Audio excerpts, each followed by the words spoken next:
folks. I thought I'd do a little video today. I've seen several people put videos out like this, and I thought I'd give my take on it because everybody's got their own opinions.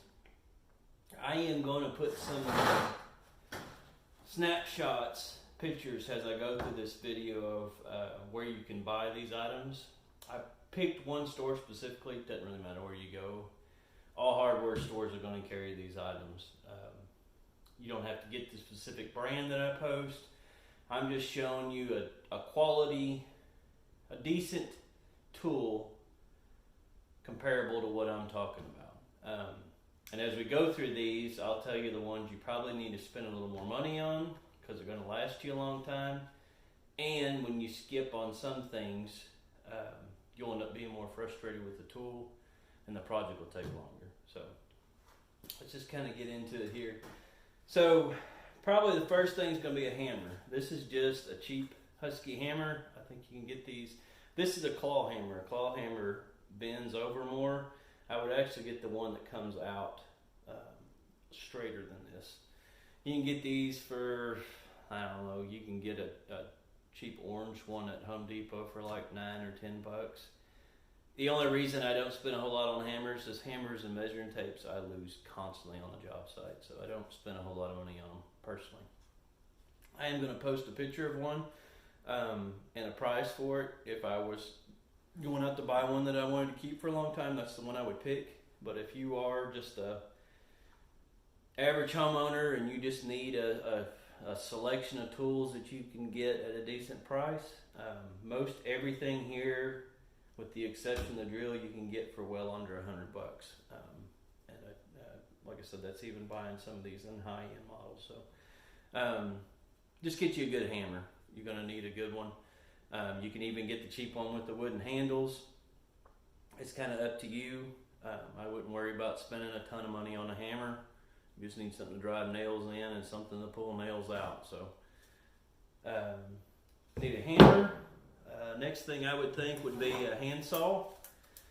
This is one that I would probably spend a little more money on. This one's fallen apart on me over the years. I've had this one for probably 7 or 8 years, and it has been in a wet toolbox at one point in time. But I would spend a little more money on a saw. Don't get the cheapest one they carry, but you don't have to go all out. You can get a decent hand saw for somewhere in the neighborhood of less than $20 for sure. So a good hand saw, I would have one of those. Of course, as you do more projects, get more experience, you can upgrade to a circular saw. Good gravy, excuse me. But I'll post a link to this relatively comparable handsaw. Like I said, this is one item I would probably go a little better on. Excuse me. Next item is a screwdriver. And the best one I've found over the years, Milwaukee makes I think this is an 11-in-1. So it has a wire stripper on the side here. I don't know if the picture will pick that up. But you can actually strip wire with it. It's got multiple size. I think that is a 1/4. You've got another size here for a nut, for a wire, or a sheet metal screw, and then a different size. So you've got 3 different size nut drivers. Of course, I've lost the other one here. But this particular one has a Phillips and a straight, both a large and a small in one tool. So they make several versions of this, but it's basically a Milwaukee, I think it's an 11-in-1. They may have one that's a 16-in-1. But this prevents you from needing multiple. If you're going to have nuts that you got to take off of a heater panel or something in your house, it's probably going to be a 1/4 drive, or it'll be one of these 3 sizes more than likely. You may need a small straight to take your outlet covers off on your electrical outlets. A large and a small Phillips, depending on the smaller Phillips for when you're replacing batteries in your kids' toys. So if it were me, I would buy this. I've got a picture I'll post over here where you can see how much this is. It's well worth the money. every time I lose one of these, I go out and buy another one because I use it all the time. It's one of the tools that constantly comes out of my tool bag. So, excellent tool. This would be the one that I would buy, or something very comparable to this. Next up is a level. I would get at least a 12-inch level.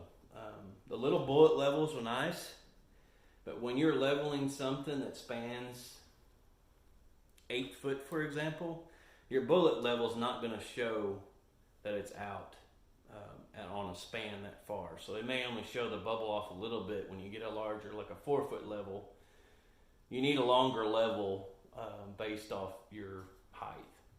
A 24-inch level, which is what this is, they're not very expensive. You can get the one that's magnetic. This one here is just a regular project source. I think this is a Lowe's item. I'll post a picture of where you can buy it at, but this is an excellent little tool. Helps you level things up. You know, it's something you don't have to spend a lot of money on. They do have levels that are really expensive, but just for projects around the house, I would get at least a 12-inch level, preferably a 24-inch level. So they're not bad price. Next one is a tape measure. This is another item I don't spend a ton of money on because just like hammers, I lose them constantly. So this little tape measure here, I think was like $6 at Home Depot. And I've got like 7 or 8 of these because I constantly leave them on job sites. Or I'm doing a demo and they'll get left in the pile that we're throwing away. So I would get a 25-foot measuring tape. This is an item that I would probably spend a little more money on. You don't have to go with the very best they have. A lot of people prefer the Stanley Max. But if you're going to get one, I would get at least middle of the range. Don't get the cheapest one they have. A staple that people have used for years is just the silver Stanley 25-foot measuring tapes. And most of those have like a lifetime warranty on them. Most people just throw them away instead of taking them back. So Milwaukee makes a good one. The Stanley Fat Max is a good one. I've had several DeWalts. So I would spend get at least the middle of the range on your measuring tape. It will make a difference when you're measuring stuff. So next time is a pair of channel locks. You don't have to get name brand on these. You can go buy cheap Harbor Freight channel locks. I wouldn't go with the cheapest ones they have just because usually when you're putting these on something, you're torquing down on it real hard. And if you get the cheapest one they have and it slips on you, you end up rounding the nut off and cause it even more problems. So I would go at least middle of the road on a pair of channel locks or pliers, which is just a smaller version of this. So I would definitely have a pair of pliers in your little toolkit. Another item is a caulk gun. This doesn't really matter. You can buy the very cheapest one they have, but you're going to find issues that you need caulk for. This is something you can just wait until you go buy a tube of caulk, but it is something you're going to want to keep in your toolkit. They're not very expensive at all. Like I said, it doesn't really matter what brand you buy on your caulk gun, but I would have a caulk gun in your toolkit. Next item is a chalk line. You can use string for all kinds of things. Getting things level, shooting, trying to square something up. Chalk line's good at even being a plumb bob. So locking it in and using it to find out where exactly straight up and down is from a point up above. You don't have to buy a chalk line. Chalk lines are relatively cheap. You don't need, there's usually only 1 or 2 brands that a store carries anyway. You can buy any kind of chalk line. And if not a chalk line, even just some masonry string, which is like yellow or pink or white. I would keep a small spool of that, whether it's tying up something that's in your way or holding something back, or like I said, squaring something up.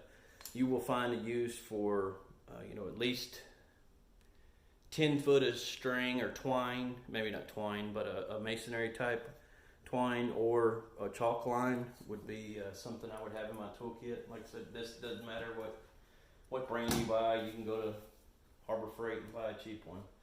The next item is probably going to be more expensive than everything we talked about. You do not have to buy a DeWalt.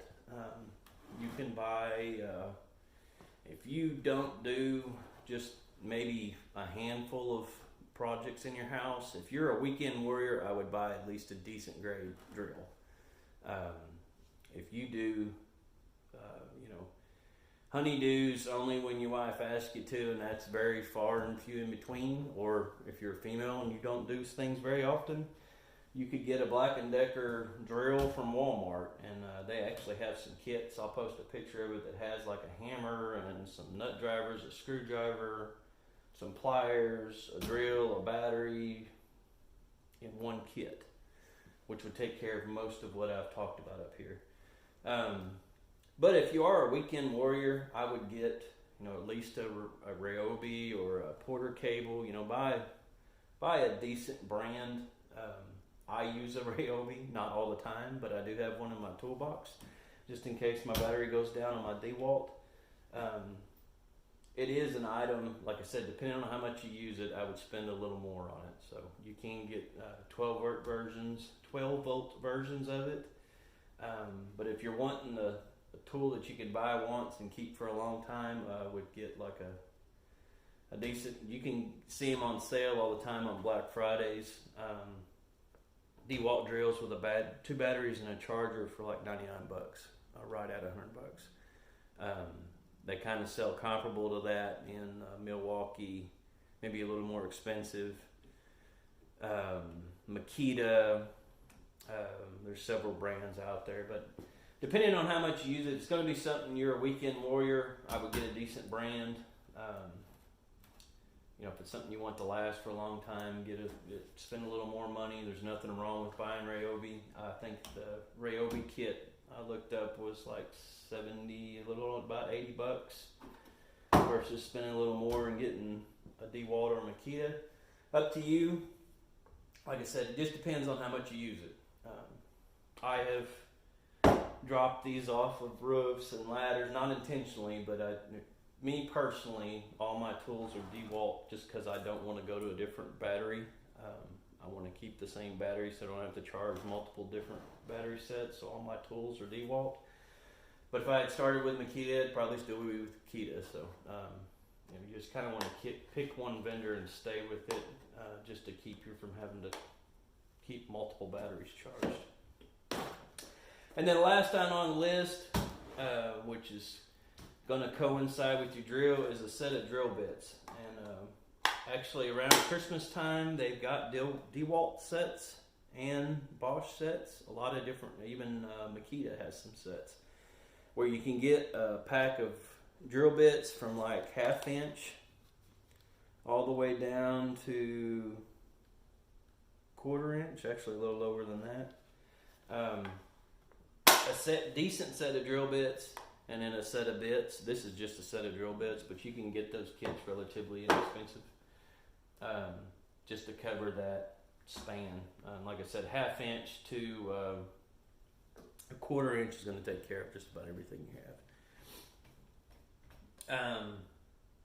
So drill bits, not real important, depending on how much you use it. If you're a weekend warrior and you do a project every weekend, buy a decent drill and a decent set of bits. If you only do it once in a blue moon, don't worry about buying real expensive stuff there. So these are kind of dependent on your use. Like I said, there was only 4 items that I kind of called out. Your multi-screwdriver, if you buy a real cheap set of screwdrivers and you go to torquing on them, you're liable to twist off the ends, or they'll round out real soon. You won't be able to use them. So get you a decent multi-screwdriver, decent measuring tape, decent set of pliers, and a decent saw.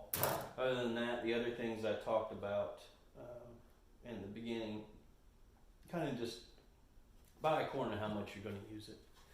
Another couple items that I would keep, 3 of these I assume most everybody has anyway, which is why I didn't include them on this list. This is a camouflage roll of duct tape, but I would have a roll of tape of some kind in your tool area. Duct tape, electrical tape, maybe a couple different kinds of tape, some masking tape. Probably a roll of black tape, a roll of duct tape, and maybe a roll of masking tape would probably cover you for a majority of what a homeowner is going to run into. Painting, you need masking tape. Duct tape you can use for everything, and electrical tape for electrical items. The other two items are stuff that I believe most people have already. I may be wrong by this, but if not, I would get you either a pocket knife, or if you're not comfortable carrying a pocket knife, at least a cheap razor knife. You can get these dirt cheap. Harbor Freight sells them. This one's from Home Depot. Lowe's sells them. A lot of stores sell them.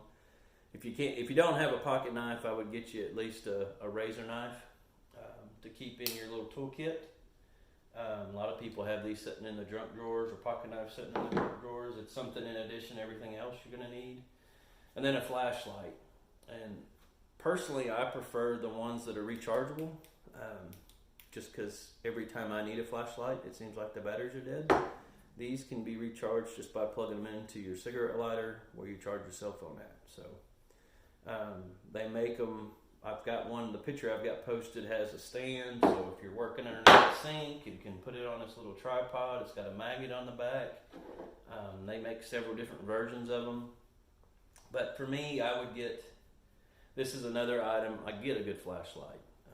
You want it when you need it. You want it to work. It's not something you want to be, the only flashlight in your house you don't have batteries for, because usually when you're going for it, it's a necessity. So buy you a good flashlight.